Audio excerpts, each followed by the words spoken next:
Hey, what's up everybody? This is Osterberg501 and today I want to go over some new information for New World that may point at how Amazon is going to be treating New World going forward. And this information is going to be coming from Amazon Games job listings, and I think we can get some decent information from some of these job listings. So first off, Amazon Games as a whole, which includes all of their different studios that are in different states and even different countries, they have 149 open jobs as of August 13th. And this is between all of their different studios. And if you go through a bunch of those, there's a bunch of them mentioning new IPs, new AAA IPs, and stuff like that. So stuff that is not specifically tied to New World. And most likely a lot of those other studios wouldn't be working on New World unless they would be brought up as support staff and support studios if needed for New World, as that is the game that they are currently closest to launching and a game that they pretty clearly want to be pretty successful. But I mainly want to talk about the job listings for the studio in Irvine, California, which is the studio that is responsible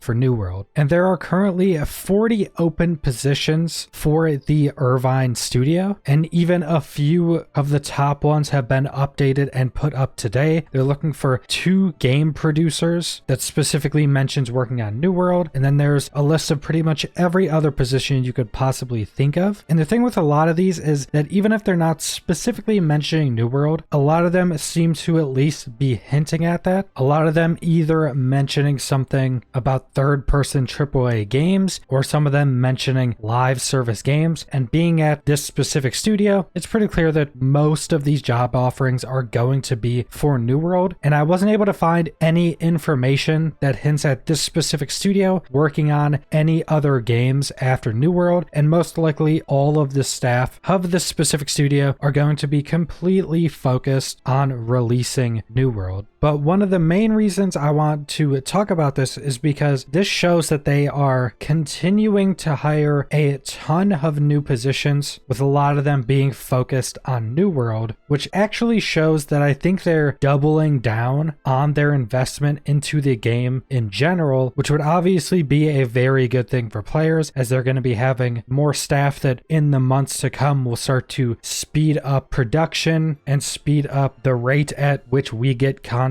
new updates, and fixes for the game. And it's not actually as common as you would think for studios to continue to hire and onboard a bunch of new producers or engineers or designers for live service games, especially MMOs. And it's actually more common to do the opposite. Usually what a lot of studios would do is, after they have the game at a release state and then they fully release the game, usually they will put a chunk of the developers and employees on a new project or lay a bunch of them off, and usually have a much smaller team to constantly create new content and keep the live service portion of the game going. So the studio hiring a ton of new employees, seeming to mostly be for New World, shows that they are investing in the long-term health of the game. Because also with onboarding, especially in the video game industry, you won't notice a difference in terms of how fast content comes out, or how polished the content comes out, or how many updates there are until like 3 to 6 months later. That's usually how long it would take for these people to be onboarded, become employees, and then become effective at their jobs working on this game to have a notable benefit for the speed of production. And like I said, I haven't found anything that shows that this Irvine studio is working on any other games. Now, they clearly could be, just because you can't find any specific information mentioning new games that the studio is working on doesn't mean they're not. But I would wager a bet that pretty much everybody at this specific studio, and possibly some other teams from some of the other Amazon studios, are all going to be focused on New World right now. And most likely a lot of these hires are also going to be focusing on producing more content for New World and bug fixing or optimizing the game. And if you follow MMO production or MMO games in general for long enough, you'll see that a lot of MMOs, a lot of live service games, even pretty successful ones, will actually lay off a bunch of their staff after the game is made, because like I said, they will have a much smaller team creating additional content and usually don't need as many employees for the live service portion as you needed for actually creating the game. So it's really good to see them still hiring more employees to work on New World specifically for the game after its full release. And like I said, I wouldn't expect some massive increase to the speed of content or fixes or updates coming to New World, and you probably wouldn't notice a difference at all until, like I said, probably 3 to 6 months down the road when the new employees can really become effective. And that's pretty much all I want to go over today. And I do think this is overall a really good thing for New World. I think this clearly shows that they want New World to continue to be successful and have that longevity. I think with the Amazon Game Studios history of not really being able to launch any successful products or launch any products at all, that they are really wanting New World to be successful, especially after getting 200,000 concurrent people in a beta. So subscribe if you want to see more New World or other MMO videos. Leave a like if you liked the video. Leave a comment down below what you guys think about these new hires for Amazon Game Studios, and thanks for watching.